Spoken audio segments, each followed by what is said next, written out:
Today, I was going to talk about one of Fox Day's sayings. It's an interesting saying that I've really liked what he says. He says, "Conflict is the air we breathe," and I think that's an interesting concept. Growing up, one of the things we did in our home is we had what we called the four C's. The four C's were criticize, condemn, compare, and complain. And so they were the four C's that we always tried to avoid. Like growing up as kids, we were taught to never criticize, to never condemn, to never compare, and never complain. And I think that was really good for our development, for us learning how to be quiet and to listen and to observe and to not be critical. But it was also, to a point, I think that it also can be, any virtue taken to the extreme is a vice. And when my parents, they introduced us to that, it was funny. As kids, we'd be fighting, and it'd be like, "What? Did you just criticize me?" And it's like, "Are you condemning me?" And then it'd be like, "Stop comparing!" And we would yell at each other, and we'd use them like weapons against each other. But there were things that were always in the back of our mind of like, okay, am I criticizing? Am I condemning? Am I comparing? Or am I complaining? And we did a good job at getting rid of those things.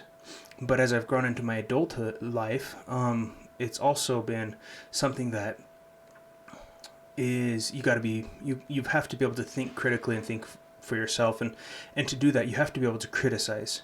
And when someone's doing the wrong thing, you have to be able to condemn that. And you can't be passive about it. And sometimes you have to make comparisons. And complaining is one of those ones that usually doesn't do any good. but those are, I think that the challenge and the way I'm trying to raise my kids is I want them to first be able to live without those things and then add them in as they gain in wisdom. But I don't know. We'll see how it goes. I'm still raising my kids. I don't know everything, and I don't pretend to know everything. And the important thing that I'd like to illustrate, and the what brought it to mind, the conflict today, was I was thinking about conflict and how we use conflict, and it's very important to be able to navigate through conflict. And I'm going to tell two stories that. One of them's just kind of it's a more recent, and it's not a big deal. One of them's a fairly personal story that is, it's one of the regrets of my life. And it's one of those things that if I would have handled differently, I don't know that it would have changed, but it might have. And if it would have, and I really wish it could have. So first, let's start with the latter. Let's start with the personal story. That it happened 7 years ago. I had a 2-year-old daughter and a 1-year-old daughter at the time. We were living in an old home. It had these big oak doors, and there was the day we were moving out of the home because we were moving to a new home. Me and my wife and my 2 kids, and we were packing up stuff, and there were multiple mistakes that I made throughout the story that I can't go back and change, and I can't fix. And that's hard. So my 2 daughters were playing, and they were just playing with each other. And me and my wife were doing most of the work, obviously, a 2-year-old and a 1-year-old. Well, while we were packing up stuff, we were putting boxes away, we were organizing things to get them loaded into a trailer and stuff. While we were doing that, I had a feeling of like, you should go check on your kids. And I was like, okay, I'll do that, but let me finish this. Let me finish what I'm doing.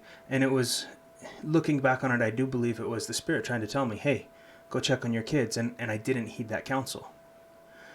While I was finishing up what I was working on, my daughters were playing in a closet, and the door got shut, and it cut off my daughter's pinky right here. It cut off her pinky most of the way. It was still hanging on by a little bit, but the 1-year-old, she had her pinky cut off. And we were living in a town. The nearest hospital was about 20 minutes away, and the nearest hospital was a small hospital. The town itself we were living in outside of a small town.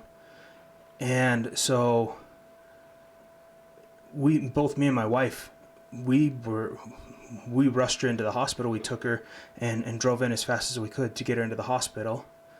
And we'd wrapped her finger in a towel to see what we could do. And we were really obviously devastated. Your child's body getting maimed it's horrible to see. It's horrible to be part of. And we took her in, and the doctors there, they looked at her, they put it on ice, and they wanted to do something about it, but they couldn't because of how small she was. They weren't equipped to handle her at that age. They didn't have the right equipment, and they didn't have the right training and skills. And there was a hand specialist that was in a city about another half hour to 45 minutes away from where we were at. So we had already traveled about 15 minutes, because we were booked it in there, to get to the hospital that was close to us. And then we spent maybe an hour and a half there at that hospital where they were trying to figure out what they could do. And I don't remember if it was an hour and a half, but we spent the time that it took to evaluate the situation and them back and forth knowing what they should do. And then we went over to the second hospital, which was 45 minutes away. And we went, and that was in a bigger city, and it was busy. It was the emergency room, and there was they got her into a room quickly, and then we sat there. And we sat there and we waited. And we waited. And we waited. And the nurse guy that came in, and it was a man, but he kept saying, he kept placating us. He said, "Oh, if the doctor's not concerned and it doesn't think it's urgent, then it'll be okay." And he kept saying, "It's going to be all right, it's going to be fine." And then finally, like what seems to have been 3 or 4 hours after she cut off her finger, they finally get in and they sew it back on and they try and save it. But it was gone. It was cut off for so long that she lost that finger. And I look back on myself and what I did then, and I listened and I behaved and I listened to the rules and I followed what I was told to do, and I didn't rock the boat, and I didn't go out there and yell at some doctors and say, "Get in here and take care of my kid."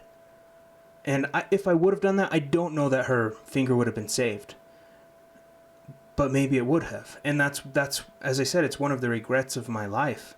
My daughter to this day, she doesn't have that section of her finger right there. And it was because I was it was partially because that sounds like it was because I was afraid of the conflict. It was because I didn't step up and first off listen to the Spirit when it told me to check on my kid. And I didn't yell at the people who needed to be yelled at to take care of my kid. And I can't change that. I can't go back and fix that. And I regret that. That's one of there's very few things in my life that I don't look at as like, okay, I grew from that, I learned from that. But that affected my daughter. That hurt her life. That cut off her finger. And it's just like, I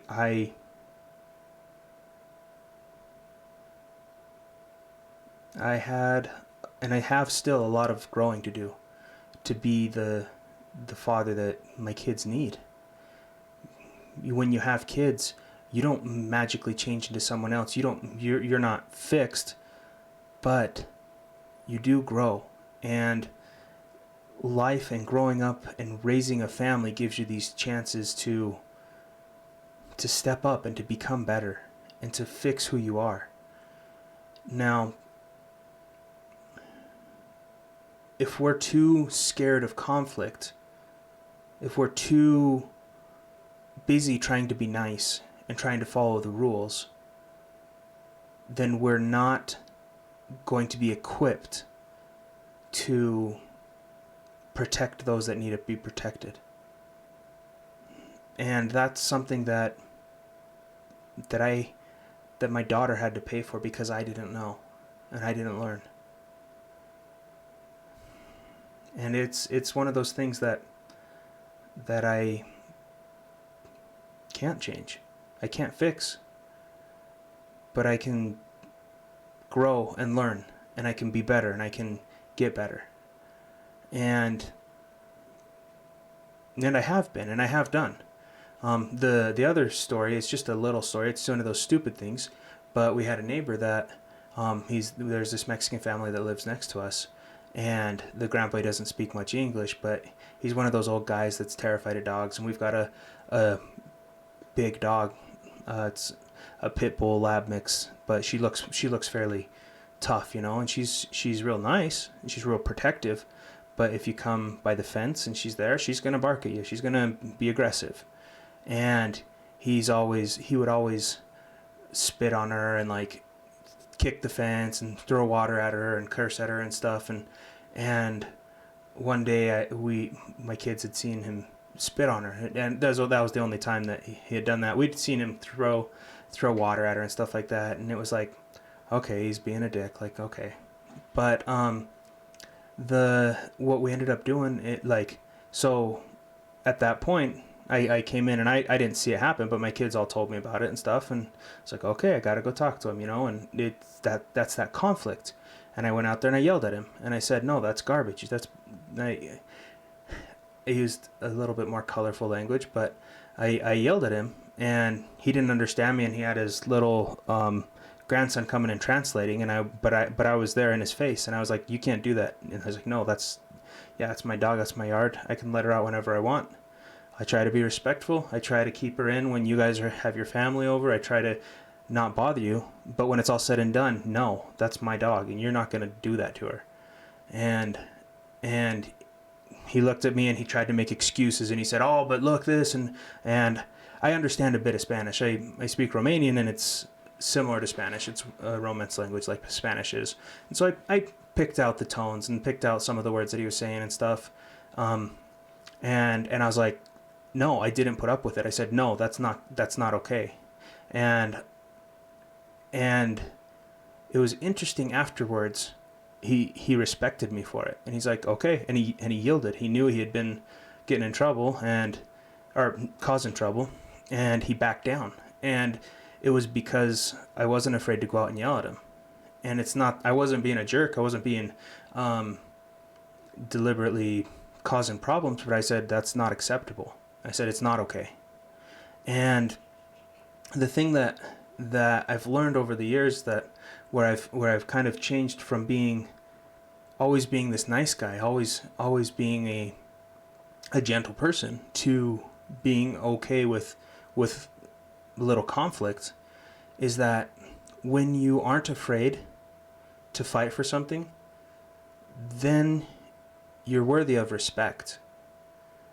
And that's an interesting thing, especially, and I'm speaking specifically in the dynamic of man to man, the relationship from one man to another. If you're not going to fight for something, people don't respect you. Men don't respect you because you're not willing to put your neck out there, possibly get beat up, possibly get hurt, but yet fight for it. And it was interesting. I was talking to my dad just tonight, and he was talking about how when he was growing up, there was how often they were fighting, like fist fighting. They would get in a lot of fights. We went and did granite for a guy that he went to high school with, and the guy was a year younger than my dad, and they would line up in the halls, and they would be pushing the seventh graders when they were eighth grade. They'd be pushing them down the halls, and kind of fighting. And this guy, he was younger, but he didn't want to be pushed around, and so he would fight with them. And we went and did granite for that guy, and that guy's like, "Oh, your dad, he kicked my ass," and my dad's like, Honestly, he beat me up too. Like it wasn't just a one-sided thing. Like he was a tough kid, and but there was a mutual respect they had for each other, and it was because they had struggled through conflict. And I think that that's one of those things that we focus so much on. Oh, that's hazing, or oh, that's being too nice, or oh, that's not being nice, or oh, we focus on these things, but when we focus on stopping conflict, we also neuter the spirit of masculinity, and that's why we get to this fake form of masculinity. And it's not that there's virtue in being mean, but there is virtue in standing up for yourself, in protecting those that need protected. And you do that first by standing up for yourself. And it's one of those things that I think that I mean I appreciate the way I was raised, and I was raised to control my own emotions, my own vindictiveness, my own attitude. But I also, you have to temper that with not being afraid to get in someone's face and to tell them they're wrong, and to tell them to stop it, and to yell at them and tell them to take care of your kid, or to stay away from your kid. And that's one of those things that is a valuable lesson to whoever you are. That there are things worth fighting for. And there are things that you need to fight for. And if you don't, you've got some growing to do. And that's okay. But grow. But get better. It's taken me a lot of time before I accepted the fact that it was my fault that my daughter didn't get the care she needed and it's taken me some time to accept that, and to get over it, and to change myself into someone who is more willing to throw down the gauntlet, to get in someone's face and say no. Because when you're not willing to protect yourself and your kids, you're left to the mercies of others. And in good society, it doesn't make a difference. If you're left to the mercies of others, that's okay, because you're in good society. But this, especially this country, it's losing its high trust. It's losing its good values. It's good society. And if you're not willing to protect your family, you're going to find yourself in compromising situations. Well, that's all I had for tonight. Have a good night.